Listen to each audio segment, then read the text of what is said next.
नमस्कार दोस्तों, मैं हूं आपका दोस्त भोला प्रसाद यादव। स्वागत करता हूं इस वीडियो सीरीज में आपका, जहां पर हम लोग बात कर रहे थे डेटा स्ट्रक्चर्स की। तो दोस्तों, अभी तक हम लोगों ने काफ़ी कुछ सीख लिया है। अब इसी डिस्कशन को आगे कंटिन्यू रखेंगे और सीखेंगे आज की वीडियो में कुछ नया। तो दोस्तों, इस वीडियो में हम आपको बताने वाले हैं एप्लीकेशन ऑफ लिंक लिस्ट। ठीक है, क्योंकि अभी तक हम लोगों ने लिंक लिस्ट के बारे में काफ़ी कुछ सीख लिया है। हम लोगों ने सबसे पहले सीखा कि लीनियर लिंक लिस्ट क्या होती है, उसमें कैसे किसी नोड को इंसर्ट कराते हैं या फिर कैसे किसी नोड को डिलीट करते हैं। इसी तरीके से हम लोगों ने सर्कुलर लिंक लिस्ट या फिर डबली लिंक लिस्ट को सीखा। ठीक है, अब हम लोग देखेंगे कि आखिरकार लिंक लिस्ट का यूज हम लोग कहां पर करते हैं, ये हम इस वीडियो में सीखने वाले हैं। ठीक है, तो चलिए दोस्तों, वीडियो को शुरू करते हैं।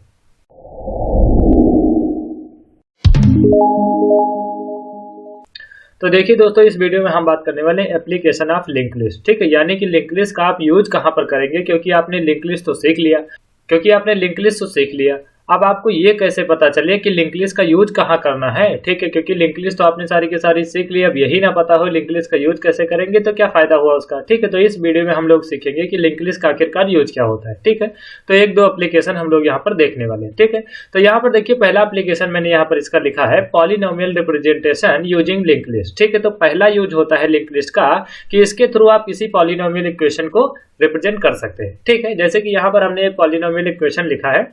ठीक है, यहाँ पर देखिए पॉलिनोमियल इक्वेशन मैंने लिखा है 5x की पावर 4 प्लस 63x की power 3 plus 2x square minus 3x plus 1। ठीक है, ये आपकी पॉलिनोमियल इक्वेशन है। इसको हम लोग लिंक लिस्ट के थ्रू रिप्रेजेंट करके देखेंगे। ठीक है, अब देखिए यहाँ पर किसी भी पॉलिनोमियल का टर्म रिप्रेजेंट करने के लिए आपको किन चीजों की जरूरत होती है। आपको दो चीजों की जरूरत होती है। पहला आपका कोफिशिएंट, ठीक है, पहला आपका कोफिशिएंट, दूसरा इसका एक्सपोनेंट। अगर आपके पास ये दो चीजें होती हैं तो आप पॉलिनोमियल के किसी भी टर्म को रिप्रेजेंट कर सकते हैं। ठीक है, जैसे आपको बताया जाए कि कोई पॉलिनोमियल है जिसके टर्म में कोफिशिएंट है, ठीक है, जिसके टर्म में कोफिशिएंट है 7 और एक्सपोनेंट है 2। ठीक है, एक्सपोनेंट है 2, तो यहाँ पर देखिए आपका टर्म क्या बनेगा, कोफिशिएंट है 7 मतलब 7, एक्सपोनेंट है 2 इसका मतलब x स्क्वायर। ठीक है, तो ये टर्म बनेगा 7x स्क्वायर। मतलब पॉलिनोमियल के किसी भी टर्म को रिप्रेजेंट करने के लिए आपको दो चीजों की जरूरत होती है, एक तो उसका एक्सपोनेंट, दूसरा उसका कोफिशिएंट। ठीक है, दो चीजों की जरूरत होती है। तो अगर हम इन दोनों चीजों को किसी लिंक लिस्ट के नोड में स्टोर कर दें, तब देखिए इससे आप लिंक लिस्ट बना सकते हैं। तो इस तरीके से हम लोग कोई भी पॉलिनोमियल इक्वेशन लिंक लिस्ट के थ्रू रिप्रेजेंट करेंगे। ठीक है, जैसे यहाँ देखिए मैंने लिस्ट बनाया है। यहाँ पर मैंने क्या किया है, ये लिस्ट बनाया है और इसमें देखिए मैंने दो कॉलम रखे हुए हैं। ठीक है, दो कॉलम रखे हुए हैं। एक में मैंने क्या किया, सारे टर्म के कोफिशिएंट लिखे हुए हैं और दूसरे कॉलम में मैंने एक्सपोनेंट लिखा हुआ। ठीक है, मतलब अगर पहला टर्म है आपका 5x की पावर 4, तो यहाँ पर देखिए मैंने 5 लिखा हुआ है और एक्सपोनेंट के टर्म में हमने लिखा 4। ठीक, मतलब आपका टर्म क्या बन के आएगा, 5x की पावर 4। ठीक है, इसी तरीके से आपका सेकेंड टर्म है 63x क्यूब, तो यहाँ पर देखिए कोफिशिएंट में मैंने 63 लिखा हुआ है, एक्सपोनेंट में मैंने 3 लिखा हुआ, तो आपका टर्म बन के आ जाएगा 63x की पावर 3। ठीक, इसी तरीके से आप किसी भी पॉलिनोमियल इक्वेशन के लिए ये लिस्ट बना सकते हैं। ठीक है, अब देखिए ये लिस्ट आपने बना ली। अब इस लिस्ट को बड़े ही आराम से आप लिंक लिस्ट के थ्रू रिप्रेजेंट कर सकते हैं। ठीक है, जैसे यहाँ पर मैंने देखिए लिंक लिस्ट बनाया है। ठीक है, ये आपकी लिंक लिस्ट है। ठीक है, यहाँ पर देखिए ये आपकी इक्वेशन है और ये आपका फर्स्ट नोड है। ठीक है, फर्स्ट नोड आपके पॉलिनोमियल इक्वेशन के फर्स्ट टर्म को रिप्रेजेंट करता है। और फर्स्ट नोड की जो फर्स्ट फील्ड है, ठीक है, फर्स्ट नोड की जो फर्स्ट फील्ड है, ये आपके पॉलिनोमियल इक्वेशन के फर्स्ट टर्म के कोफिशिएंट को रिप्रेजेंट करता है। ठीक है, कोफिशिएंट को रिप्रेजेंट करता है। और जो फर्स्ट नोड की सेकंड फील्ड है, ठीक है, फर्स्ट नोड की सेकंड फील्ड है, वो आपके पॉलिनोमियल इक्वेशन के फर्स्ट टर्म के एक्सपोनेंट को रिप्रेजेंट करेगा। ठीक है, और ये नेक्स्ट पॉइंटर फील्ड मैंने रखी हुई है ताकि मैं इससे इसको कनेक्ट कर सकूं। ठीक है, ताकि मैं इस नोड को सेकंड नोड से कनेक्ट कर सकूं, तो ये मैंने कनेक्ट कर दिया। ठीक, तो जो आपके लिंक लिस्ट का सेकंड नोड होगा वो आपकी पॉलिनोमियल इक्वेशन के सेकंड टर्म को रिप्रेजेंट करेगा। ठीक है, तो यहाँ पर देखिए ये नोड आपकी पॉलिनोमियल इक्वेशन के सेकंड टर्म को रिप्रेजेंट करेगा और सेकंड टर्म का कोफिशिएंट क्या है, 63, तो इसकी कोफिशिएंट फील्ड में मैंने 63 रखा हुआ है। और देखिए एक्सपोनेंट क्या है, 3, तो यहाँ पर देखिए इस फील्ड में मैंने 3 रखा हुआ है। ठीक है, और मैंने अगले वाले नोड को कनेक्ट किया है, ये आपका थर्ड नोड है। तो अगर ये सेकंड नोड है, ये सेकंड टर्म को रिप्रेजेंट कर रहा है, तो थर्ड नोड थर्ड टर्म को रिप्रेजेंट करेगा, फोर्थ नोड फोर्थ टर्म को रिप्रेजेंट करेगा। इस तरीके से आप किसी भी पॉलिनोमियल इक्वेशन को लिंक लिस्ट के थ्रू रिप्रेजेंट कर सकते हैं। और यहाँ पर जो पहला नोड होगा वो फर्स्ट टर्म को रिप्रेजेंट करेगा, सेकंड नोड जो होगा वो सेकंड टर्म को रिप्रेजेंट करेगा, थर्ड नोड जो होगा वो पॉलिनोमियल इक्वेशन के थर्ड टर्म को रिप्रेजेंट करेगा। ठीक है, तो इस तरीके से आप किसी भी पॉलिनोमियल इक्वेशन को लिंक लिस्ट के थ्रू रिप्रेजेंट कर सकते हैं। ठीक है, अब दोस्तों देखते हैं इसका हम स्ट्रक्चर कैसे बनाएंगे। ठीक है, यहाँ पर देखिए जो आपका नोड है उसमें 3 फील्ड है। ठीक है, आपका जो नोड है उसमें 3 फील्ड है। आपको पता है ये जो पहली फील्ड होती है इसमें कॉफिशिएंट स्टोर होता है, ठीक है। तो कॉफिशिएंट होगा कैसा, इंटीजर टाइप का। दूसरी फील्ड जो है उसमें सेव होता है एक्सपोनेंट, ठीक है। दूसरी फील्ड में सेव होता है एक्सपोनेंट, ठीक है। उसका टाइप क्या होता है, इंटीजर। और जो आपकी तीसरी फील्ड है वो पॉइंटर फील्ड है, ठीक है। वो आपकी तीसरी फील्ड जो है वो पॉइंटर फील्ड है, वो नेक्स्ट नोड के एड्रेस को स्टोर करती है। मतलब आप जो स्ट्रक्चर बनाएंगे उसमें 3 फील्ड्स होंगी, ठीक है। आप जो स्ट्रक्चर बनाएंगे उसमें 3 फील्ड्स होंगी। पहली फील्ड होगी इंटीजर टाइप की, दूसरी फील्ड होगी इंटीजर टाइप की, और तीसरी फील्ड जो आपकी होगी वो होगी पॉइंटर टाइप की। तो नोड की पहली फील्ड कॉफिशिएंट को रिप्रेजेंट करेगी, सेकंड फील्ड एक्सपोनेंट को रिप्रेजेंट करेगी, थर्ड फील्ड नेक्स्ट नोड के एड्रेस को पॉइंट करेगी, ठीक है। तो यहाँ पर देखिए जो मैंने स्ट्रक्चर बनाया है उसमें 3 वेरिएबल रखे हुए हैं। पहला आपका है कॉफिशिएंट, ठीक है। इंट कॉफिशिएंट मतलब ये फील्ड मैंने कर दी इंटीजर टाइप की जिसमें हम लोग कॉफिशिएंट स्टोर करेंगे। दूसरा मैंने इंटीजर टाइप का रखा है एक्सपो, एक्सपो का मतलब एक्सपोनेंट, ठीक है, एक्सपोनेंट। तो यहाँ पर देखिए जो सेकंड फील्ड है, ठीक है, जो आपके नोड की सेकंड फील्ड होगी वो एक्सपोनेंट को रिप्रेजेंट करेगी। और यहाँ पर देखिए जो थर्ड फील्ड है वो स्ट्रक्चर के टाइप का ही मैंने पॉइंटर रखा हुआ है, ठीक है। थर्ड फील्ड जो है वो स्ट्रक्चर के टाइप का ही पॉइंटर है जिससे हम क्या करेंगे, नेक्स्ट नोड को पॉइंट करेंगे, ठीक है। और यहाँ पर देखिए मैंने स्टार्ट पॉइंटर रखा हुआ है जो आपकी लिंक लिस्ट के फर्स्ट नोड का एड्रेस स्टोर करेगा। तो इस तरीके से आप किसी भी पॉलिनोमियल इक्वेशन के लिए स्ट्रक्चर बना सकते हैं, ठीक है। अब दोस्तों देखते हैं कैसे आप सी फंक्शन लिखेंगे कोई भी पॉलिनोमियल रिप्रेजेंट करने के लिए, ठीक है। तो यहाँ पर देखिए मैंने सी फंक्शन लिख रखा हुआ है, इसको मैं आपको समझाता हूँ, ठीक है। यहाँ पर देखिए मैंने लिंक लिस्ट को क्रिएट करने के लिए फंक्शन बनाया है जिसका नाम रखा क्रिएट पॉली रखा हुआ है। इसका मतलब है क्रिएट पॉलिनोमियल, ठीक है। तो पॉलिनोमियल लिस्ट हमें बनाना है। अब आपको पता है अगर किसी भी पॉलिनोमियल इक्वेशन को लिंक लिस्ट की तरह रिप्रेजेंट करना है तो वहां पर आपको 2 चीजें देनी होंगी, क्योंकि आपको नोड को क्रिएट करना पड़ेगा, उसके थ्रू आप लिंक लिस्ट के किसी टर्म को रिप्रेजेंट करेंगे। और लिंक लिस्ट का नोड क्रिएट करने के लिए आपको 2 चीजें देनी होंगी। एक तो आपको देना होगा एक्सपोनेंट, ठीक है, एक तो आपको देना होगा एक्सपोनेंट, दूसरा आपको देना होगा कॉफिशिएंट, ठीक है। तो यहाँ पर देखिए 2 पैरामीटर मैंने रखे हुए हैं, ठीक है। यहाँ पर देखिए 2 पैरामीटर मैंने रखे हुए हैं। पहला आपका है इंटीजर EX जिसके थ्रू हम क्या करेंगे, किसी भी टर्म का एक्सपोनेंट पास करेंगे। और यहाँ पर दूसरा मैंने रखा हुआ है इंट CO, ठीक है, इंट CO मैंने रखा हुआ है जिसके थ्रू हम क्या करेंगे, किसी भी टर्म का कॉफिशिएंट पास करेंगे, ठीक है। अब यहाँ पर देखिए आपको लिंक लिस्ट का नोड क्रिएट करना है, मतलब किसी भी टर्म के लिए एक नोड बनाना है और हर एक नोड को एक दूसरे से कनेक्ट कर देंगे। इस तरीके से आप किसी भी पॉलिनोमियल इक्वेशन को लिंक लिस्ट की तरह रिप्रेजेंट कर पाएंगे, ठीक है। तो यहाँ पर देखिए 2 पॉइंटर मैंने रखे हुए हैं, ठीक है, 2 पॉइंटर मैंने रखे हुए हैं। पहला PTR पॉइंटर रखा हुआ है क्योंकि आपको पता है अगर आपकी लिंक लिस्ट में 1 से ज्यादा नोड हो जाएंगे, ठीक है, अगर आपकी लिंक लिस्ट में 1 से ज्यादा नोड हो जाएंगे तो उसमें अगर आपको नोड को ऐड करना होगा तो उस समय आपको लिंक लिस्ट को ट्रैवर्स करना होगा। और दूसरा मैंने टेम्परेरी पॉइंटर रखा हुआ जिसके थ्रू हम क्या करेंगे, नया नोड क्रिएट करेंगे, ठीक है। तो सबसे पहले हम नोड को क्रिएट कर लेते हैं। तो देखिए ये मैलाक का स्टेटमेंट एग्जीक्यूट कराएंगे, ठीक है, ये मैलाक का स्टेटमेंट एग्जीक्यूट कराएंगे। जैसे ही मैलाक का स्टेटमेंट एग्जीक्यूट होता है तो आपका एक नोड बन के आ जाएगा, ठीक है। और इस नोड में उतनी ही फील्ड होंगी जिस तरीके का आपने स्ट्रक्चर डिफाइन किया, ठीक है। तो हमने स्ट्रक्चर में 3 फील्ड रखी हुई, तो ये आपकी पहली फील्ड हो गई, ये आपकी सेकंड फील्ड हो गई, ठीक है। अब आपको पता है यहाँ से मैंने 2 चीजें पास की हैं, एक्सपोनेंट और कॉफिशिएंट, ठीक है, 2 चीजें मैंने पास की हैं। तो फर्स्ट फील्ड में हम एक्सपोनेंट को फिल कर देंगे। तो हम यहाँ पर मानते हैं ये पॉलिनोमियल हमें अपनी लिंक लिस्ट में रिप्रेजेंट करना है। तो यहाँ से आप फर्स्ट टर्म का कॉफिशिएंट और एक्सपोनेंट पास करेंगे। तो फर्स्ट टर्म का एक्सपोनेंट है 4, तो हम क्या करेंगे, इस फील्ड में 4 को स्टोर करा देंगे, ठीक है, क्योंकि एक्सपोनेंट में आपका पास किया जाएगा 4 और इस फील्ड में हम 5 को स्टोर करा देंगे क्योंकि कॉफिशिएंट आपका पास किया जाएगा 5, ठीक है। तो देखिए आपका नोड क्रिएट हो गया और इसमें हमने क्या किया, टेम्परेरी वेरिएबल की कॉफिशिएंट में, ठीक है, टेम्परेरी वेरिएबल के कॉफिशिएंट में CO को फिल कर दिया, ठीक है। और CO में हमने पास क्या किया था, कॉफिशिएंट, और EX में हमने पास किया था एक्सपोनेंट। तो हमने क्या किया, टेम्परेरी वेरिएबल की एक्सपो फील्ड में यानी कि एक्सपोनेंट फील्ड में हमने क्या किया, 4 को स्टोर करा दिया, ठीक है। उसके बाद में क्या करेंगे, हम इसकी पॉइंटर फील्ड को नल करा देंगे। इसके पॉइंटर फील्ड को नल करा देंगे, ऐसा इसलिए करेंगे क्योंकि आपको पता है जो भी नोड हम ऐड करेंगे वो आपके लिंक लिस्ट में लास्ट नोड की तरह ऐड होगा, ठीक है। जो भी नोड आप ऐड कराएंगे लिंक लिस्ट में अपने, वो लास्ट नोड की तरह ऐड होगा। तो अगर वो लास्ट नोड की तरीके से ऐड होता है तो लास्ट नोड की नेक्स्ट पॉइंटर फील्ड नल होती है, ठीक है। तो हम क्या करेंगे, इसकी नेक्स्ट पॉइंटर फील्ड को इनिशियली नल करा देंगे, ठीक है। तो हम यहाँ से इसकी नेक्स्ट पॉइंटर फील्ड को नल करा के ही लेके चलते हैं, ठीक है। शुरू में ही इसकी पॉइंटर फील्ड को हम नल करा देते हैं, ठीक। उसके बाद देखिए अगर आपकी लिंक लिस्ट में पहले से कोई नोड अवेलेबल नहीं है, ठीक है, अगर आपकी लिंक लिस्ट में पहले से नोड कोई अवेलेबल नहीं है तो क्या होगा, जो आपने नोड क्रिएट किया है वही आपकी लिंक लिस्ट का फर्स्ट नोड बन जाएगा, ठीक है, वही आपकी लिंक लिस्ट का फर्स्ट नोड बन जाएगा। तो हम चेक करेंगे if start equal to null, ठीक है, मतलब हम यहाँ पर चेक कर रहे हैं कि आपका स्टार्ट नल तो नहीं है। अगर ये कंडीशन ट्रू होती तो हम समझ जाते हैं कि हमारी लिंक लिस्ट इनिशियली एम्प्टी है। अगर लिंक लिस्ट हमारी इनिशियली एम्प्टी होती है तो हम क्या करेंगे, जो हमने नोड क्रिएट किया है उसको फर्स्ट नोड बना देंगे, ठीक है। और यहाँ पर देखिए ये malloc का स्टेटमेंट जब मैंने एग्जीक्यूट किया था तब ये नोड क्रिएट हुआ था और इसका एड्रेस दिया था मैंने टेम्परेरी वेरिएबल में। तो यहाँ पर क्या हुआ था, टेम्परेरी वेरिएबल इस नोड को पॉइंट कर रहा होगा। ठीक है, तो टेम्परेरी वेरिएबल इस नोड को पॉइंट कर रहा होगा।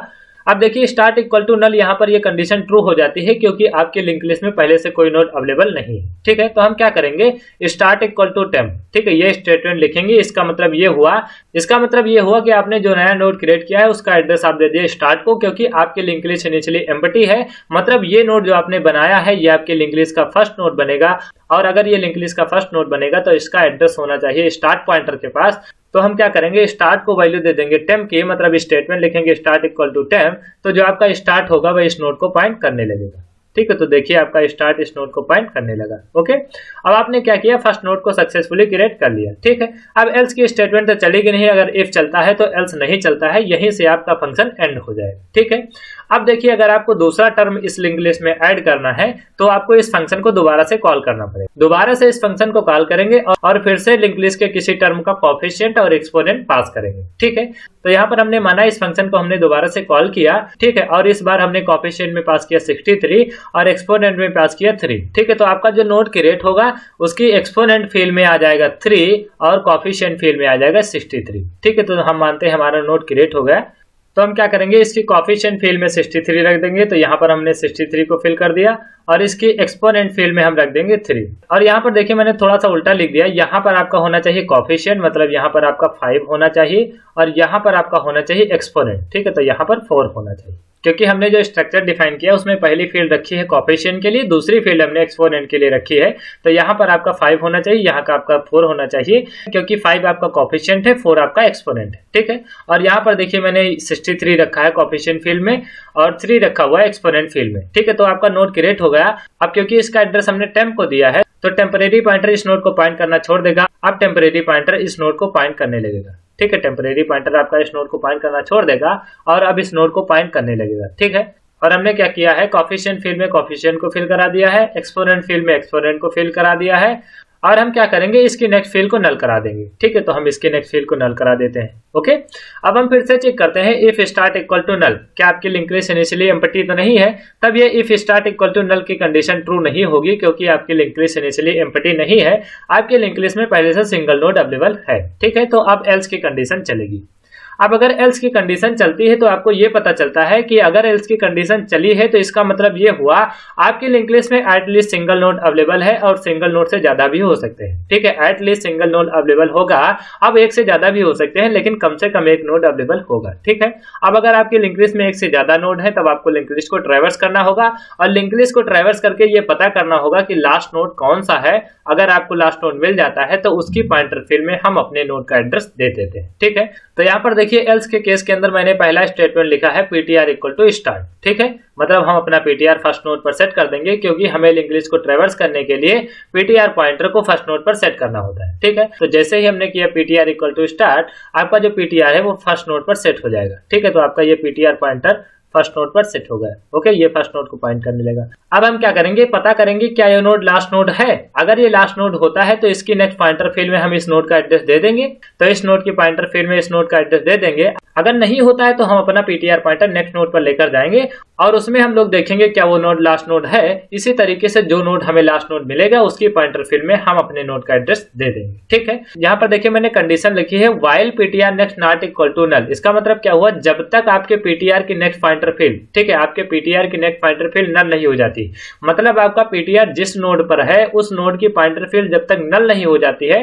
तब तक आप अपना ptr अपडेट कराते रहेंगे। ठीक है, यानी कि ptr को नेक्स्ट नोड पर लेकर जाते रहेंगे। ठीक है, लेकिन यहाँ पर क्या हुआ है, क्योंकि आपकी लिंक लिस्ट में सिंगल ही नोड था तो हमने जैसे ही मैंने कंडीशन चेक की while ptr next not equal to null, लेकिन यहाँ पर क्योंकि सिंगल ही नोड है तो ptr की नेक्स्ट फील्ड नल है। ठीक है, ptr की नेक्स्ट फील्ड नल है, इसका मतलब यही लास्ट नोड है। ठीक है, क्योंकि आपके लिंक लिस्ट में सिंगल ही नोड है तो यही लास्ट नोड, यही फर्स्ट नोड। तो हम क्या करेंगे, इसी की पॉइंटर फील्ड में अपने नए नोड का एड्रेस दे देंगे। ठीक है, तो हम क्या करेंगे, ptr के नेक्स्ट पॉइंटर फील्ड में टेम्परेरी वेरिएबल का एड्रेस दे देंगे। ठीक है, तो यहाँ पर देखिए अगला स्टेटमेंट मैंने लिखा है ptr next equal to temp. ठीक है, तो ptr के नेक्स्ट पॉइंटर फील्ड यानी ये वाली पॉइंटर फील्ड, इसमें हमने एड्रेस दे दिया टेम्प का, तो ये दोनों नोड ऐसे कनेक्टेड हो गए। ठीक है, अब देखिए अगर आपको थर्ड टर्म को ऐड करना है तो फिर से आपको इस फंक्शन को कॉल करना होगा और अपने टर्म के कोएफिशिएंट और एक्सपोनेंट को पास करना होगा। तो इसी तरीके से आप टर्म के एक्सपोनेंट और कोएफिशिएंट को पास करते रहेंगे और फाइनली आपकी लिंक लिस्ट तैयार हो जाएगी।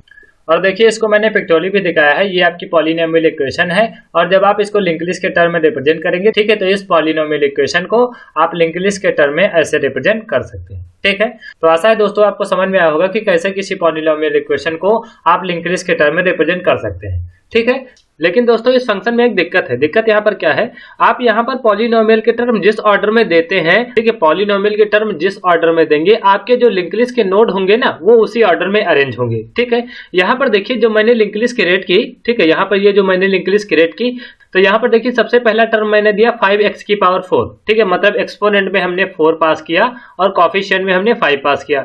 तो देखिए ये आपके पहले नोड में सेव हो गया। ठीक है, ये टर्म आपके पहले नोड में सेव हो गया। आपने दूसरा टर्म दिया 63x3, मतलब आपने कोएफिशिएंट में पास किया 63 और एक्सपोनेंट में पास किया 3, तो ये डेटा आपके सेकंड नोड में स्टोर हो गया। इस तरीके से आपने थर्ड नोड में दिया 2x², तो ये स्टोर हो गया। ठीक है, तो यहाँ पर देखिए आप जिस ऑर्डर में पॉलिनोमियल के टर्म देते हैं आपके लिंक लिस्ट के नोड उसी ऑर्डर में अरेंज होते जाते हैं। ठीक है, लेकिन यहाँ पर दिक्कत तब होगी जब आपकी पॉलिनोमियल की टर्म इधर उधर हो जाए। ठीक है, जैसे आपका पॉलिनोमियल ये होता, ठीक है, यहाँ पर अगर आपका पॉलिनोमियल ये होता, यहाँ पर देखिए 63x³ पहले है, उसके बाद में -3x है और यहाँ पर 5x की पावर 4 है। ठीक है, तो अगर आप इस तरीके से पॉलिनोमियल के टर्म देते हैं तो आपकी लिंक लिस्ट कुछ ऐसी बन के आएगी। ठीक है, आपकी लिंक लिस्ट कुछ ऐसी बन के आएगी। तो यहाँ पर देखिए जो लिंक लिस्ट के नोड है वो सही ऑर्डर में अरेंज नहीं है। सही ऑर्डर में अरेंज होने का मतलब ये है जो हमारी पॉलिनोमियल इक्वेशन होती है उसमें जो सबसे पहला टर्म होता है उसका जो एक्सपोनेंट होता है, ठीक है, इसमें जो सबसे पहला टर्म होता है उसका एक्सपोनेंट होता है वो सबसे हाई होता है और जो सेकंड टर्म होता है उसका एक्सपोनेंट उससे थोड़ा कम होता है। मतलब यहाँ पर एक्सपोनेंट के डिक्रीजिंग ऑर्डर में टर्म को अरेंज किया जाता है। मतलब पॉलिनोमियल इक्वेशन में जो टर्म होते हैं वो एक्सपोनेंट के डिक्रीजिंग ऑर्डर में अरेंज किए जाते हैं। ठीक है, तो हम चाहते हैं कि हमारी जो लिंक लिस्ट क्रिएट हो उसमें भी हमारे जो नोड हो वो एक्सपोनेंट के डिक्रीजिंग ऑर्डर में अरेंज हो। ठीक है, लेकिन यहाँ पर देखिए इस फंक्शन में आप पॉलिनोमियल के टर्म जिस ऑर्डर में भेजेंगे उस ऑर्डर में ये अरेंज होते चले जाएंगे। यहाँ पर देखिए वो रूल फॉलो नहीं होगा। क्या रूल फॉलो नहीं होगा कि आपके जो हायर एक्सपोनेंट वाला टर्म है ना वो फर्स्ट नोड में हो और उससे कम वाला उसके बाद में हो। यहाँ पर ऐसा कुछ रूल नहीं होगा। यहाँ पर आप जिस ऑर्डर में पॉलिनोमियल के टर्म भेजेंगे उसी ऑर्डर में आपके लिंक लिस्ट के नोड अरेंज होते चले जाएंगे। ठीक है, लेकिन हम यहाँ पर ऐसा फंक्शन क्रिएट करना चाहते हैं जिसमें हम पॉलिनोमियल के टर्म चाहे जिस ऑर्डर में दें, मतलब यहाँ पर पहले चाहे हम हायर एक्सपोनेंट वाला टर्म दें या फिर लोअर एक्सपोनेंट वाला टर्म दें या और कोई टर्म दें, यहाँ पर ऑटोमेटिकली जो लिंक लिस्ट के नोड हो वो हायर एक्सपोनेंट से लेकर लोअर एक्सपोनेंट की तरफ अरेंज हो जाए, मतलब एक्सपोनेंट के डिक्रीजिंग ऑर्डर में हमारे नोड अरेंज हो। तो इस तरीके का फंक्शन हम लोग बनाना चाहते हैं। ठीक है, तो इस फंक्शन में हम लोग थोड़ा सा मॉडिफिकेशन करेंगे। उसके बाद में ये फंक्शन आपका जो होगा उसमें टर्म आप चाहे जिस ऑर्डर में दें, ठीक है, आप पॉलिनोमियल के टर्म चाहे जिस ऑर्डर में दें, आपके जो लिंक लिस्ट के नोड होंगे वो एक्सपोनेंट के डिक्रीजिंग ऑर्डर में अरेंज हो जाएंगे। ठीक है, तो चलिए दोस्तों देखते हैं उस फंक्शन को कैसे बनाएंगे। तो देखिए दोस्तों ये आपका फंक्शन वही है। ठीक है, आपका फंक्शन वही है क्रिएट पॉली, इसका नाम भी मैंने नहीं चेंज किया है और इसमें जो मैंने पैरामीटर रखे थे वो वैसे ही है। ये दो मैंने पॉइंटर डिफाइन किए थे, पहला पीटीआर पॉइंटर जिससे हम क्या करते हैं लिंक लिस्ट को ट्रैवर्स करेंगे और दूसरा टेम्परेरी वेरिएबल है जिससे हम लोग नोड को क्रिएट करते हैं। ठीक है, और ये मैला का स्टेटमेंट एग्जीक्यूट होगा तो आपका नोड क्रिएट होगा। इस स्टेटमेंट से क्या होगा, temp coefficient equal to coefficient. ठीक है, तो हम क्या करेंगे, जो हम नया नोड क्रिएट करेंगे इस स्टेटमेंट से उसकी कोएफिशिएंट फील्ड में कोएफिशिएंट को फिल करेंगे। इस स्टेटमेंट से आपके नए नोड में एक्सपोनेंट फिल होगा। ठीक है, अब यहाँ से हम आपको इसका लॉजिक बताते हैं। ठीक है, तो देखिए यहाँ पर लॉजिक ये है कि जब भी इफ की कंडीशन चलेगी, ठीक है, जब भी इफ की कंडीशन चलेगी तो आपका नोड बिगिनिंग में इंसर्ट होगा। ठीक है, जब भी इफ की कंडीशन चलेगी तब आपका नोड बिगिनिंग में इंसर्ट होगा। इस लॉजिक को समझिए आप जरा। ठीक है, यहाँ पर देखिए मैंने दो कंडीशन लगाई है। ठीक है, दो कंडीशन लगाई है। पहली है आपकी है स्टार्ट इक्वल टू नल। ठीक है, पहली कंडीशन है स्टार्ट इक्वल टू नल और मैंने और ऑपरेटर का यूज किया है। दूसरी कंडीशन मैंने लिखी है start expo is less then EX। ठीक है, इन दोनों कंडीशन को मैं आपको समझाता हूँ।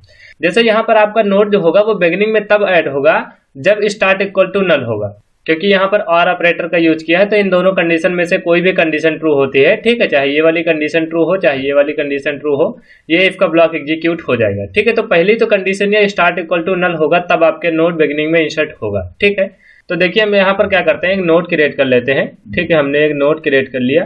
पॉलिनोमियल का पहला टर्म हम इसमें सेव करा रहे हैं, तो एक्सपोनेंट फील्ड में हमने 3 रख दिया, तो एक्सपोनेंट फील्ड में हमने 3 रख दिया और कोफिशिएंट फील्ड में हमने रख दिया 63। ठीक है, तो इन दोनों कंडीशन में से कोई भी कंडीशन ट्रू होती है तो इफ का ब्लॉक एग्जीक्यूट हो जाएगा। ठीक है, तो यहाँ पर देखिए पहली कंडीशन ट्रू हो गई, स्टार्ट इक्वल टू नल। ठीक है, स्टार्ट इक्वल टू नल, तो क्योंकि जो हम नया नोड क्रिएट करते हैं उसका एड्रेस होता है टेम्प के पास। ठीक है, तो टेम्परेरी पॉइंटर इसको पॉइंट कर रहा होगा। अब देखिए इफ का ब्लॉक एग्जीक्यूट होगा। दूसरी कंडीशन अभी हम आपको बताते हैं। तो देखिए इफ के ब्लॉक के अंदर मैंने पहला स्टेटमेंट लिखा है temp next equal to start. ठीक है, टेम्प पॉइंटर जिस नोड को पॉइंट कर रहा है उसके नेक्स्ट फील्ड में स्टार्ट का एड्रेस दे दीजिए। और आपको पता है स्टार्ट इक्वल टू नल हुआ था तो आप इसके अंदर आए थे। ठीक है, स्टार्ट इक्वल टू नल हुआ था तो आप इसके अंदर आए थे। इसका मतलब इनिशियली आपका स्टार्ट नल था। ठीक है, क्योंकि इनिशियली आपका स्टार्ट नल होता है, तो इनिशियली आपका स्टार्ट नल था। ओके, अब आपने क्या किया है, टेम्प की नेक्स्ट फील्ड में, ठीक है, यानी कि टेम्परेरी पॉइंटर जिस नोड को पॉइंट कर रहा था उसकी नेक्स्ट फील्ड में स्टार्ट का एड्रेस दिया है, और स्टार्ट की वैल्यू इनिशियली नल होती है, तो इसकी नेक्स्ट फील्ड में क्या असाइन हो जाएगा, इसकी नेक्स्ट फील्ड में नल असाइन हो जाएगा। ठीक है, दूसरा स्टेटमेंट मैंने लिखा है स्टार्ट इक्वल टू टेम्प। ठीक है, मतलब टेम्परेरी पॉइंटर जिस नोड को पॉइंट कर रहा है उसका एड्रेस हमने दे दिया स्टार्ट को, तो स्टार्ट पॉइंटर आपका इस नोड को पॉइंट करने लगेगा। ठीक है, तो स्टार्ट पॉइंटर आपका इस नोड को पॉइंट करने लगा।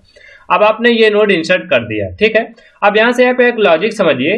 यहां पर आपको पता है हम जितने भी नोड ऐड करेंगे, यानी कि जितने भी नोड हमारे लिंक लिस्ट में अवेलेबल होंगे वो सारे के सारे एक्सपोनेंट के डिक्रीजिंग ऑर्डर में अरेंज होंगे। ठीक है, मतलब जो लिंक लिस्ट का फर्स्ट नोड होगा उसके पास सबसे हायर एक्सपोनेंट होगा। ठीक है, उसके एक्सपोनेंट फील्ड में सबसे हायर एक्सपोनेंट होगा, क्योंकि यहाँ पर सारे नोड एक्सपोनेंट के डिक्रीजिंग ऑर्डर में अरेंज हो रहे हैं, तो फर्स्ट नोड के पास सबसे हायर एक्सपोनेंट होगा। ठीक है, अब देखिए अगर आप ऐसा नोड इंसर्ट कराना चाह रहे हैं जिसका एक्सपोनेंट फर्स्ट नोड के एक्सपोनेंट से बड़ा है, ठीक है, तो इसका मतलब क्या हुआ, इसका मतलब ये हुआ कि वो सबसे हायर एक्सपोनेंट वाला टर्म है। मतलब अगर फर्स्ट नोड के एक्सपोनेंट से बड़ा हुआ तो मतलब ये फर्स्ट नोड से बड़ा है, और अगर फर्स्ट नोड से बड़ा है तो सभी नोड के एक्सपोनेंट से बड़ा है, क्योंकि फर्स्ट नोड के पास सबसे हायर एक्सपोनेंट होता है। अगर उसका एक्सपोनेंट फर्स्ट नोड के एक्सपोनेंट से बड़ा है तो वो नोड कहाँ इंसर्ट होगा, फर्स्ट नोड के बिगिनिंग में इंसर्ट होने वाला है। ठीक है, जैसे यहाँ पर हम मानते हैं कि हमारी लिंक लिस्ट में ये नोड अवेलेबल है। ठीक है, हमारी लिंक लिस्ट में ये नोड अवेलेबल है और हम ये नया नोड इंसर्ट कराना चाहते हैं। ठीक है, ये नया नोड इंसर्ट कराना चाहते हैं और इसकी एक्सपोनेंट फील्ड में हमने रख दिया 4। ठीक है, इसके एक्सपोनेंट फील्ड में हमने रख दिया 4 और कोएफिशिएंट फील्ड में हमने रख दिया 6। ठीक है, अब ये नया नोड क्रिएट हुआ तो इसका एड्रेस टेम्प के पास होगा। ठीक है, तो टेम्परेरी पॉइंटर इसको पॉइंट करने लगा।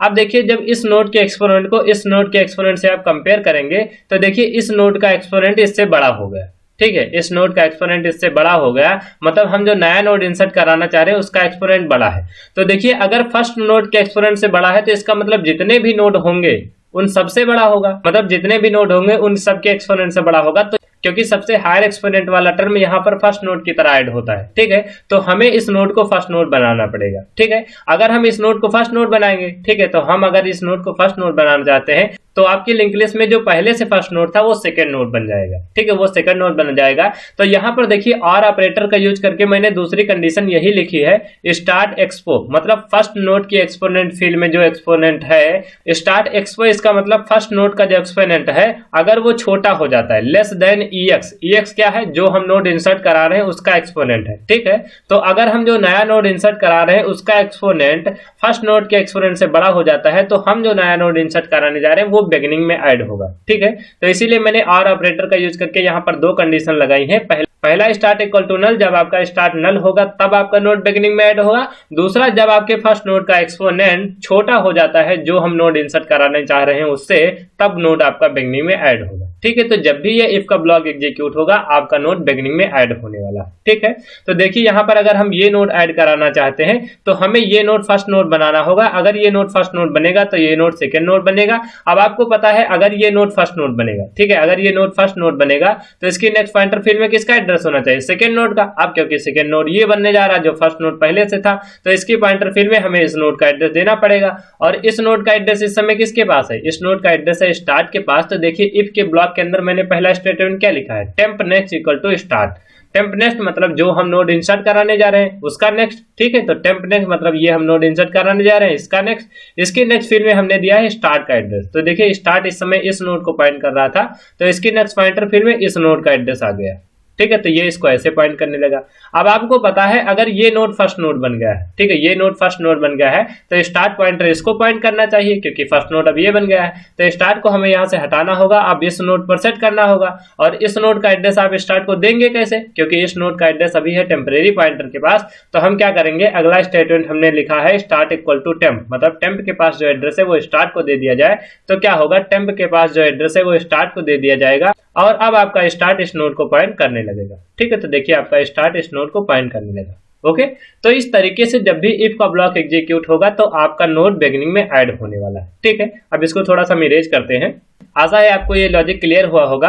अब हम क्या करते हैं, सेकेंड टर्म हम अपनी लिंक लिस्ट का इंसर्ट कराना चाहते हैं इसमें। ठीक है, तो जो नया नोड क्रिएट होगा, ठीक है, जो नया नोड क्रिएट होगा उसके एक्सपोनेंट फील्ड में क्या आएगा 1, क्योंकि इसका एक्सपोनेंट 1 है तो इसके एक्सपोनेंट फील्ड में मैंने 1 रख दिया। कोएफिशिएंट फील्ड में आएगा -3। अब क्योंकि जो भी नया नोड क्रिएट होता है उसका एड्रेस टेम्प के पास होता है, टेम्प इसको पॉइंट करना छोड़ देगा और टेम्प इसको पॉइंट करने लगेगा। ओके, टेम्प इसको पॉइंट करने लगा।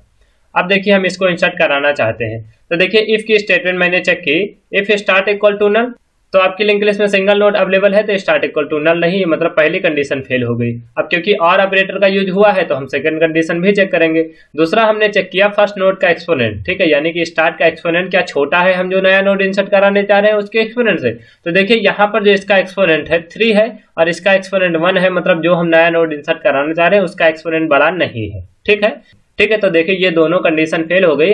अगर और ऑपरेटर का यूज करके दोनों कंडीशन फेल हो जाती हैं तो ये पूरा का पूरा इफ का ब्लॉक एग्जीक्यूट नहीं होगा, अब एल्स का ब्लॉक एग्जीक्यूट होगा। ठीक है, तो देखिए जब भी आपका एल्स का ब्लॉक एग्जीक्यूट होगा तो आपको एक बात क्लियर हो गई है, अब आपको नोड बिगिनिंग में नहीं ऐड करना है, अब आपको नोड या तो मिडिल में ऐड करना है या फिर लास्ट में ऐड करना है। ठीक है, तो यहाँ पर देखिए जब भी आपको मिडिल में नोड को ऐड करना होता है या फिर लास्ट में ऐड करना होता है तो आपको लिंक लिस्ट को ट्रैवर्स करना पड़ता है। तो आपको लिंक लिस्ट को ट्रैवर्स करना पड़ता है, तो यहाँ पर देखिए पहले स्टेटमेंट मैंने लिखी है ptr इक्वल टू स्टार्ट। ठीक है, क्योंकि लिंक लिस्ट को ट्रैवर्स करने के लिए हमें अपना ptr फर्स्ट नोड पर सेट करना होता है।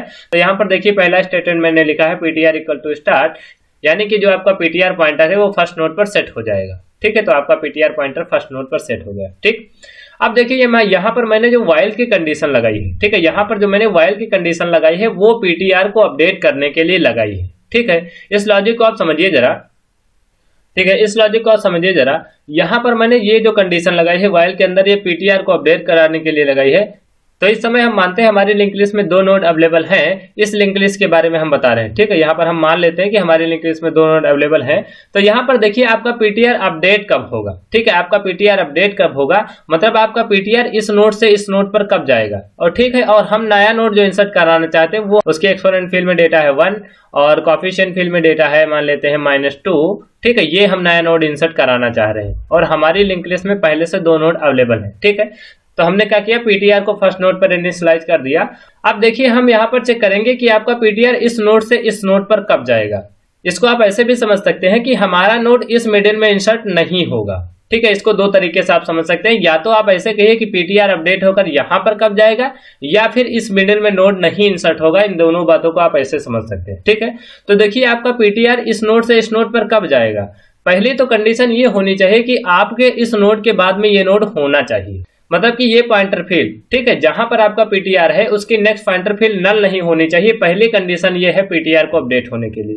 दूसरी कंडीशन ये है कि आपका जो सेकेंड नोड है, ठीक है, जहां पर आपका ptr है उसके बाद में जो नोड है उसका एक्सपोनेंट हमारे एक्सपोनेंट से छोटा नहीं होना चाहिए। ठीक है, मतलब जो हम नया नोड इंसर्ट कराने चाह रहे हैं उसका एक्सपोनेंट बड़ा नहीं होना चाहिए, तब ptr अपडेट हो जाएगा। ठीक है, क्योंकि इस मिडिल में नोड कब इंसर्ट होगा, इस मिडिल में नोड तब इंसर्ट होगा या तो इसकी नेक्स्ट पॉइंटर फील्ड नल हो जाए। ठीक है, या तो इसकी नेक्स्ट पॉइंटर फील्ड नल हो जाए, मतलब इस नोड के बाद में कोई नोड ही ना हो। ठीक है, तब इसी के बाद में इंसर्ट हो जाएगा। या फिर क्या हो, यहां पर जो नोड है, ठीक है, ये जो नोड है इसका एक्सपोनेंट हमारे नोड के एक्सपोनेंट से जो हम इंसर्ट कराना चाह रहे हैं उसके एक्सपोनेंट से छोटा हो जाए। ठीक है, मतलब जो हम नोड इंसर्ट कराना चाह रहे हैं उसका एक्सपोनेंट बड़ा हो जाए तो इस मिडिल में इंसर्ट होगा। ठीक है, इसको अपोजिट साइड में मैंने अभी आपको बताया, उससे भी आप समझ सकते हैं। ठीक है, तो यहाँ पर ptr को अपडेट होने के लिए 2 कंडीशन है, इसकी नेक्स्ट पॉइंटर फील्ड नल नहीं होनी चाहिए और जो नेक्स्ट नोड है उसकी एक्सपोनेंट फील्ड में जो डेटा है, मतलब जो उसका मतलब इसका जो एक्सपोनेंट है वो हमारे नए नोड के एक्सपोनेंट से छोटा नहीं होना चाहिए, ठीक है, मतलब ये बड़ा होना चाहिए, तब आपका पीटीआर अपडेट होगा, ठीक है। तो यहाँ पर देखिए व्हाइल की कंडीशन के अंदर मैंने दो कंडीशन लगाई है। पहला तो PTR next is not equal to null, ठीक है, पीटीआर अपडेट होने के लिए जहां पर आपका पीटीआर उसकी नेक्स्ट पॉइंटर फील्ड नल नहीं होनी चाहिए, तो ठीक है, और एंड ऑपरेटर से इन दोनों कंडीशन को मैंने ज्वाइन किया है, तो यहाँ पर ये दोनों कंडीशन ट्रू होंगी तभी आपका पीटीआर अपडेट होगा।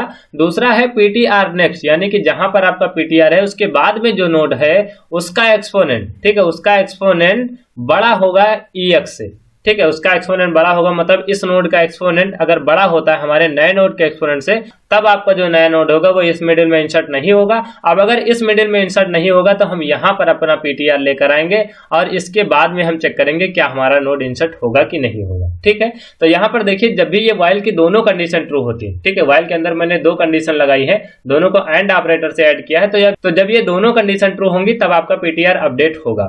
अब देखिए अगर दोनों कंडीशन में से कोई भी कंडीशन फेल होती है तब आपका नोड यहीं पर इंसर्ट हो जाएगा जहां पर आपका पीटीआर है उसके बाद में, ठीक है, तो जहां पर आपका पीटीआर है उसके बाद में नोड इंसर्ट हो जाएगा। क्यों? क्योंकि या तो आपका पीटीआर की नेक्स्ट फील्ड नल होगी, ठीक है, या तो आपके पीटीआर की नेक्स्ट फील्ड नल होगी, मतलब इसके बाद में कोई नोड नहीं होगा। अब अगर इसके बाद में कोई नोड नहीं है और आपका नोड बिगिनिंग में इंसर्ट नहीं हुआ है तो इसके बाद में ही इंसर्ट होगा, या फिर ऐसा होगा जहां पर आपका पीटीआर है उसके बाद में जो नोड है, ठीक है, उसका एक्सपोनेंट क्या होता है, छोटा हो जाता है, मतलब हम जो नया नोड इंसर्ट कराने चाह रहे हैं उसका एक्सपोनेंट बड़ा हो जाता है। तो आपको पता है जो बड़ा नोड वाला एक्सपोनेंट होता है, जो बड़े नोड वाला एक्सपोनेंट होता है वो पहले होता है, छोटे नोड वाला एक्सपोनेंट बाद में होता है, तब भी इस मिडिल में आपका नोड इंसर्ट हो जाएगा, ठीक है। तो जब ये व्हाइल की दोनों कंडीशन ट्रू होंगी, ठीक है, तो जब ये व्हाइल के अंदर दोनों कंडीशन मैंने लिखी ये ट्रू होती है तब आपका पीटीआर अपडेट होगा। तो हम इसको इरेज करते हैं, फिर वापस अपने लॉजिक पर आते हैं। लेकिन यहाँ पर क्या हुआ, आपका पीटीआर फर्स्ट नोड पर सेट हो गया, ठीक है, हमने चेक किया PTR next is not equal to null, ठीक है, पीटीआर आपका फर्स्ट नोड पर है, हमने चेक किया PTR next is not equal to null, लेकिन देखिए पीटीआर जहां पर है उसकी नेक्स्ट पॉइंटर फील्ड नल है, मतलब आपका नोड बिगिनिंग में ऐड नहीं हुआ, इसके बाद में कोई नोड है नहीं। अब अगर इसके बाद में कोई नोड है नहीं, मतलब जो नोड आप नया इंसर्ट कराना चाह रहे हैं वो इसके बाद में इंसर्ट हो जाएगा, ठीक है। तो पहली ही कंडीशन फेल होने का मतलब दोनों कंडीशन फेल हो जाएंगी, दूसरी कंडीशन चेक करने की भी जरूरत नहीं, ठीक है। तो ये आपका पीटीआर अपडेट नहीं होगा, ठीक है, आपका पीटीआर अपडेट नहीं होगा, ये व्हाइल की कंडीशन फेल हो गई। तो अब ये स्टेटमेंट एग्जीक्यूट होगी, ये स्टेटमेंट क्या है, temp next equal to PTR next, ठीक है, टेम्प नेक्स्ट मतलब टेम्परेरी पॉइंटर जिस नोड को पॉइंट कर रहा है उसके नेक्स्ट पॉइंटर फील्ड में हम क्या करेंगे, पीटीआर की नेक्स्ट फील्ड का एड्रेस दे देंगे। तो देखिए आपका पीटीआर इस नोड पर है और पीटीआर की नेक्स्ट फील्ड में क्या है, पीटीआर की नेक्स्ट फील्ड में नल है, तो वो हम असाइन कर देंगे टेम्प की नेक्स्ट फील्ड में, ठीक है। तो इसीलिए स्टेटमेंट लिखा है temp next equal to PTR next, और अगला स्टेटमेंट मैंने लिखा है PTR next equal to temp, ठीक है, पीटीआर नेक्स्ट यानी इस नेक्स्ट पॉइंटर फील्ड में इसमें एड्रेस दे देंगे टेम्प का, तो ये नोड इससे ऐसे ज्वाइन हो जाएगा, ठीक है। और यहाँ पर देखिए आपका जो फर्स्ट नोड है उसमें हायर एक्सपोनेंट है, जो सेकंड नोड है उसमें लोअर एक्सपोनेंट है, मतलब आपके नोड एक्सपोनेंट के डिक्रीजिंग ऑर्डर में ऐड हो रहे हैं। तो ठीक है, अब हम क्या करेंगे, थर्ड नोड अपने लिंक लिस्ट में इंसर्ट कराएंगे, ठीक है। तो हमने क्या किया, एक नया नोड क्रिएट कर लिया, ठीक है, हमने एक नया नोड क्रिएट कर लिया, और क्योंकि हमारी पॉलिनोमियल का अगला टर्म है 5x की पावर 4, तो यहाँ पर हम क्या करते हैं, इसकी एक्सपोनेंट फील्ड में 4 फिल कर देते हैं, इसकी एक्सपोनेंट फील्ड में 4 फिल कर देते हैं, कोएफिशिएंट में हमने कर दिया 5, ठीक है। और टेम्परेरी पॉइंटर नए नोड को पॉइंट करता है, तो ये हमने इसको पॉइंट करा दिया, ओके, ये आपका टेम्परेरी पॉइंटर इसको पॉइंट कर देगा, ठीक। पहले मैंने इफ की कंडीशन चेक की, स्टार्ट इक्वल टू नल, तो यहाँ पर देखिए आपका स्टार्ट नल नहीं है क्योंकि आपके लिंक लिस्ट में पहले से दो नोड अवेलेबल है। देखिए जैसे ही मैंने दूसरी कंडीशन चेक की, स्टार्ट एक्सपो मतलब फर्स्ट नोड का एक्सपोनेंट जो है वो हम जो नया नोड इंसर्ट कराना चाह रहे हैं क्या उसके एक्सपोनेंट से छोटा है, तो यहाँ पर देखिए ये कंडीशन ट्रू हो जाती है, ठीक है, यहाँ पर ये कंडीशन ट्रू हो जाती है क्योंकि हमारा जो फर्स्ट नोड का एक्सपोनेंट है, ठीक है, ये जो एक्सपोनेंट है वो नए नोड के एक्सपोनेंट से हो गया है छोटा, मतलब हमारे नए नोड का एक्सपोनेंट बड़ा हो गया है, तब ये इफ का ब्लॉक एग्जीक्यूट हो जाएगा। और अगर ये इफ का ब्लॉक एग्जीक्यूट हुआ है तो मतलब ये जो हम नया नोड इंसर्ट कराना चाह रहे हैं ये आपके लिंक लिस्ट का फर्स्ट नोड अब बनेगा, ठीक है। यहाँ पर देखिए मैंने फर्स्ट स्टेटमेंट लिखी है temp next equal to start, ठीक है, temp next equal to start मतलब जो नया नोड इंसर्ट कराने जा रहे हैं, टेम्प जिस नोड को पॉइंट कर रहा है उसके नेक्स्ट पॉइंटर फील्ड में हमने स्टार्ट का एड्रेस दे दिया है, ठीक है, ये आपकी नेक्स्ट पॉइंटर फील्ड है, इसमें हमने स्टार्ट का एड्रेस दिया है। तो देखिए स्टार्ट के पास फर्स्ट नोड का एड्रेस होता है, ठीक है, तो क्या होगा, ये नेक्स्ट पॉइंटर फील्ड इस नोड को पॉइंट करने लगेगी, तो ठीक है, ये नेक्स्ट पॉइंटर फील्ड इस नोड को पॉइंट करने लगी, ओके। अगला स्टेटमेंट मैंने लिखा है स्टार्ट इक्वल टू टेम्प, मतलब टेम्परेरी पॉइंटर के पास जो नोड है, मतलब टेम्परेरी पॉइंटर जिस नोड को पॉइंट कर रहा है उसका एड्रेस दे दिया जाए स्टार्ट के पास, ठीक है, तो उसका एड्रेस दे दिया जाए स्टार्ट को, तो स्टार्ट आपका इस नोड को पॉइंट करना छोड़ देगा, अब आपका स्टार्ट इस नोड को पॉइंट कर लेगा, ठीक है, आपका स्टार्ट इस नोड को पॉइंट करने लगा। तो देखिए अब आपकी लिंक लिस्ट का फर्स्ट नोड ये बन गया। ठीक है, आपकी लिंक लिस्ट का फर्स्ट नोड ये बन गया। अब देखिए अगर फर्स्ट नोड ये बन गया तो फर्स्ट नोड की नेक्स्ट पॉइंटर फील्ड में सेकंड नोड का एड्रेस है, तो देखिए ये यहाँ से कनेक्टेड होकर इसमें कनेक्ट होगा, ये आपके लिंक लिस्ट का सेकंड नोड बन गया।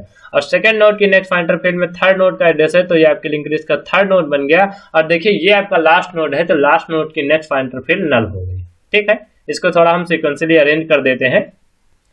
ठीक है, तो देखिए इस नोड को मैंने बिगिनिंग में ऐड कर दिया है। ठीक है, इस नोड को मैंने बिगिनिंग में ऐड कर दिया है, जैसे आपका नोड बिगिनिंग में ऐड हो रहा था। ठीक है, अब हम क्या करेंगे, नेक्स्ट टर्म इंसर्ट कराएंगे पॉलिनोमियल का।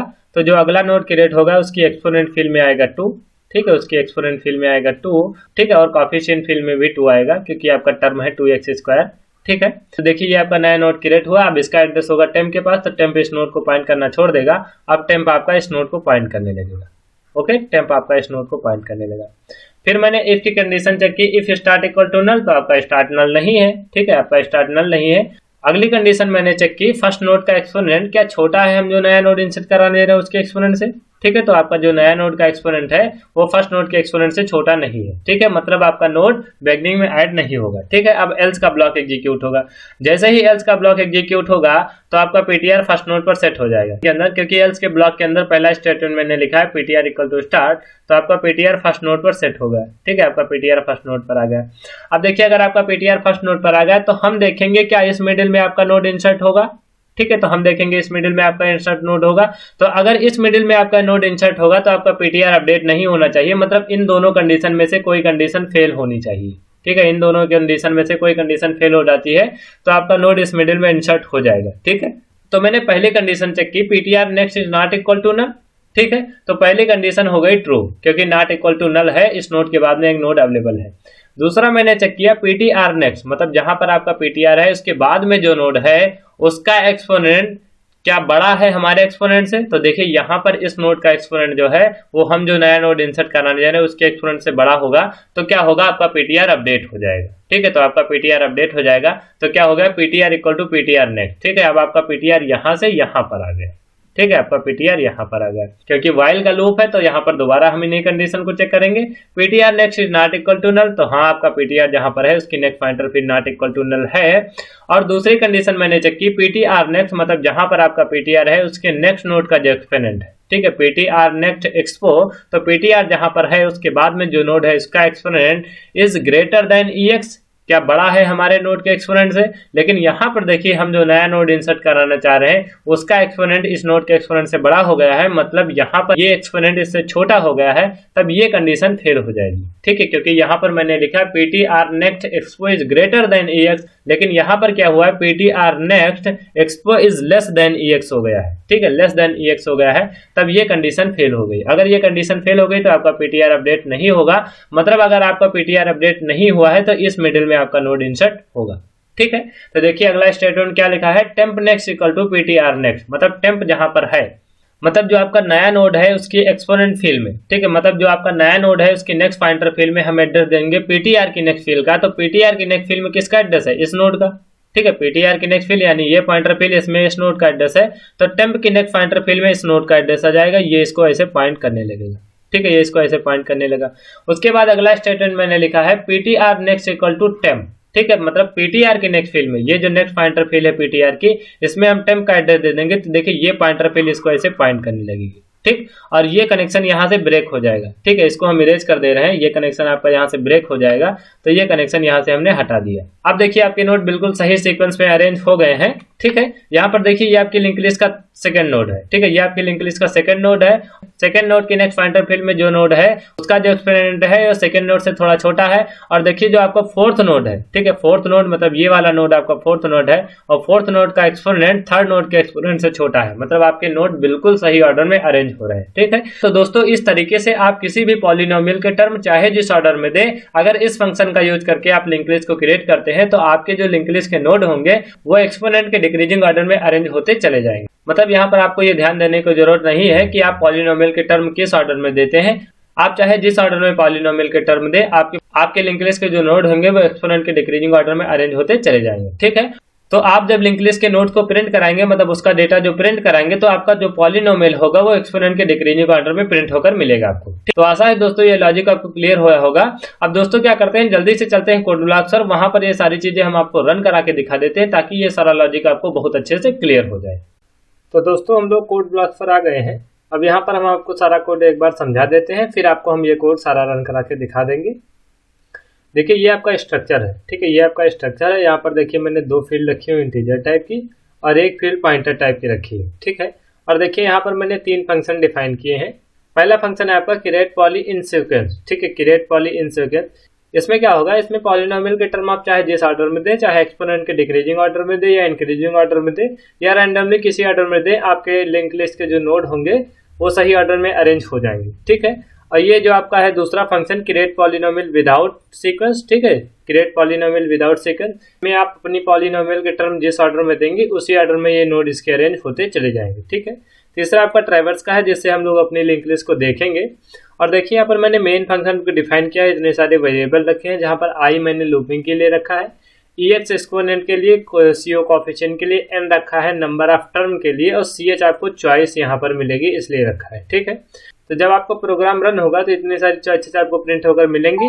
अगर आप 1 को सिलेक्ट करेंगे, ठीक है, 1 को सिलेक्ट करेंगे तो पॉलिनोमियल क्रिएट करेंगे सीक्वेंस में, मतलब जब सेकंड ऑप्शन को चूज करेंगे तो आपका जो पॉलिनोमियल होगा वो विदाउट सीक्वेंस में होगा, मतलब एक्सपोनेंट के डिक्रीजिंग या इंक्रीजिंग ऑर्डर में नहीं होगा, और जिस ऑर्डर में आप पॉलिनोमियल के टर्म देंगे उसी ऑर्डर में आपके नोड अरेंज होंगे। और थर्ड ऑप्शन है एग्जिट का, यहाँ पर मैंने इन्फिनिटी लूप का यूज किया है। और फिर से आपका एंटर योर चॉइस का ऑप्शन मिलेगा। और जब केस 1 चूज करेंगे, जैसे ही केस 1 रन होता है तो आपसे पूछेगा enter the number of term, ठीक है, तो आपको टर्म बताना कि आपकी पॉलिनोमियल में कितने टर्म हैं, और जितने टर्म होंगे उतनी बार ये लूप एग्जीक्यूट होगा, ठीक है, उतनी बार ये लूप एग्जीक्यूट होगा। हर बार आपसे हर टर्म के लिए कोएफिशिएंट और एक्सपोनेंट पूछेगा और फाइनली आपकी लिंक लिस्ट क्रिएट हो जाएगी, ठीक है। जब आपकी लिंक लिस्ट क्रिएट हो जाएगी तो ऑटोमेटिकली प्रिंट भी हो जाएगी, क्योंकि यहाँ पर मैंने ट्रैवर्स लिस्ट का फंक्शन रखा हुआ है, ठीक है। सेम वैसे ये है, सेकंड केस है, जब आपका सेकंड केस रन होगा तो आपकी लिंक लिस्ट क्रिएट होगी, लेकिन विदाउट सीक्वेंस में, ठीक है, विदाउट सीक्वेंस में क्रिएट होगी। और फिर से मैंने ट्रैवर्स का यूज किया है, तो यहाँ पर आपकी लिंक लिस्ट प्रिंट होकर आ जाएगी। और थर्ड ऑप्शन चूज करेंगे तो आप प्रोग्राम से एग्जिट हो जाएंगे, ठीक है। अगर कोई और ऑप्शन चूज करते हैं, ठीक है, 1 2 3 के अलावा अगर कोई और ऑप्शन आप चूज करते हैं तो आपको दोबारा से मैसेज मिलेगा कि आपने इनकरेक्ट चॉइस को चूज किया है, ठीक है, आपने इनकरेक्ट चॉइस को चूज किया है, आप सही चॉइस एंटर करिए, ठीक है। तो आपको यहाँ से ये मैसेज दोबारा मिलेगा कि इन तीनों ऑप्शन में से आप कोई ऑप्शन चूज करिए, ठीक है, क्योंकि यही तीनों ऑप्शन वैलिड होंगे, ठीक। उसके बाद देखिए ये दोनों फंक्शन मैंने रखे हैं, ये ट्रैवर्स लिस्ट का है। ट्रैवर्स लिस्ट का वैसे ही है जैसे आप लीनियर लिंक लिस्ट को ट्रैवर्स करते थे। और यहाँ पर देखिए क्रिएट पॉलिनोमियल का मैंने इन सीक्वेंस में रखा, तो वो फंक्शन मैंने आपको वीडियो में बताया ही है, ठीक है। और यहाँ पर मैंने क्रिएट पॉलिनोमियल विदाउट सीक्वेंस में ये भी फंक्शन मैंने आपको वहां पर बताया, तो ये सारी चीजें यहाँ पर मैंने रखी हुई है, ठीक है। अब हम क्या करते हैं, ये सारा कोड आपको एक बार शो कर देते हैं, ताकि अगर आप भी रन करा के देखना चाहते हैं तो इसे रन करा के देख सकते हैं, ठीक है।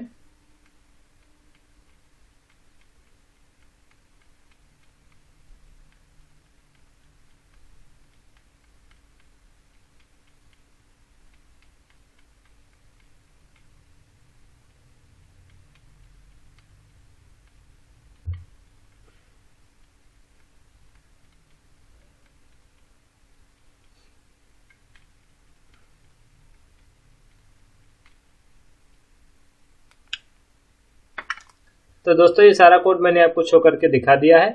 अब जल्दी से इस प्रोग्राम को हम आपको रन करके दिखा देते हैं, ठीक है। तो दोस्तों आपका प्रोग्राम रन हुआ है। देखिए यहाँ पर एंटर योर चॉइस का ऑप्शन पूछ रहा है और यहाँ पर आपको 3 चॉइसेस दी गई हैं। पहला लिंक लिस्ट को क्रिएट करने के लिए, जब आप लिंक लिस्ट को सीक्वेंस में क्रिएट करेंगे, यानी पॉलिनोमियल के टर्म चाहे आप जिस ऑर्डर में दें, आपके लिंक लिस्ट के जो नोड होंगे वो एक्सपोनेंट के डिक्रीजिंग ऑर्डर में अरेंज होते चले जाएंगे। ये और सेकंड ऑप्शन है, जब आपकी लिंक लिस्ट ऐसे क्रिएट होगी जिस ऑर्डर में आप पॉलिनोमियल के टर्म देंगे उसी ऑर्डर में आपके लिंक लिस्ट के नोड अरेंज होते चले जाएंगे। और थर्ड ऑप्शन आपका एग्जिट का है। तो हम क्या करते हैं, फर्स्ट ऑप्शन को चूज करते हैं और हम पॉलिनोमियल के टर्म चाहे जिस ऑर्डर में दे, आपकी लिंक लिस्ट जो होगी वो एक्सपोनेंट के डिक्रीजिंग ऑर्डर में अरेंज हो जाएगी, ठीक है। तो हम फर्स्ट ऑप्शन को सिलेक्ट करते हैं। फर्स्ट ऑप्शन मैंने सिलेक्ट किया। अब ये पूछ रहा है enter the number of term, ठीक है, आपकी पॉलिनोमियल में कितने टर्म है वो आप एंटर करिए, वो आपको पहले से बताने पड़ेंगे, ठीक है। तो हम यहाँ पर पॉलिनोमियल के टर्म रखते हैं 3, ठीक है, पॉलिनोमियल के टर्म रखा हमने 3। अब ये पूछ रहा है enter the coefficient and exponent of term 1, ठीक है, टर्म 1 के लिए एक्सपोनेंट और कोफिशिएंट दीजिए, और इसने कोफिशिएंट का ऑप्शन दिया है तो कोफिशिएंट हमने दे दिया 8, ठीक है। अब ये एक्सपोनेंट पूछ रहा है तो एक्सपोनेंट हमने दे दिया 3। और दोबारा ये पूछ रहा है enter the coefficient and exponent exponent. Second term के लिए आप कोफिशिएंट और एक्सपोनेंट बताइए, तो फिर से इसने कोफिशिएंट का ऑप्शन दिया, तो हमने यहाँ पर कोफिशिएंट दे दिया -1 और एक्सपोनेंट दे दिया हमने 4। ठीक है, अब ये पूछा थर्ड टर्म के लिए एक्सपोनेंट और कोफिशिएंट बताइए, तो कोफिशिएंट हमने दे दिया 7 और एक्सपोनेंट यहाँ पर दे दिया मैंने 2। ठीक है, तो यहाँ पर देखिए अब आपकी लिंक लिस्ट प्रिंट होकर आ गई है। ठीक है, जो आपकी पॉलिनोमियल है वो प्रिंट होकर आ गई है। और यहाँ पर देखिए जो आपका पहला टर्म है, ठीक है, यहाँ पर जो आपके पॉलिनोमियल का पहला टर्म है वो -1x⁴, दूसरा है 8x³, तीसरा है 7x²। ठीक है, जबकि देखिए मैंने पहला टर्म दिया था 8x³। ठीक है, पहला एक्सपोनेंट हमारा था 3, दूसरा एक्सपोनेंट 4 था, तीसरा था 2। मतलब मैंने एक्सपोनेंट के डिक्रीजिंग ऑर्डर में टर्म नहीं दिए थे। ठीक है, लेकिन इसने सारे टर्म हमारे एक्सपोनेंट के डिक्रीजिंग ऑर्डर में अरेंज करके दिए हैं। ठीक है, अब आप सेकंड ऑप्शन को चूज करके पॉलिनोमियल के टर्म देकर लिंक लिस्ट को क्रिएट करके देख सकते हैं। वहां पर जब आप इसको रन कराएंगे तो आप देखेंगे कि यहाँ पर पॉलिनोमियल के जो टर्म होंगे, तो आप पॉलिनोमियल के टर्म जिस ऑर्डर में देंगे आपके जो लिंक लिस्ट के नोड होंगे उसी ऑर्डर में अरेंज होते चले जाएंगे। ठीक है, तो यहाँ पर हम आपको ये करके नहीं दिखाते हैं, आप ऐसा करके देख लीजिएगा। ये वाला मैंने आपको बता दिया है। ठीक है, तो आशा है दोस्तों ये वीडियो आपको पसंद आई होगी। अगर ये वीडियो आपको पसंद आई है और अगर आप हमारे चैनल पर नए व्यूअर हैं तो प्लीज चैनल को सब्सक्राइब कीजिए, वीडियो को लाइक कीजिए। बहुत ही जल्द हाजिर होता हूँ ऐसे ही मजेदार वीडियो के साथ। तब तक के लिए दीजिए मुझे इजाजत। धन्यवाद।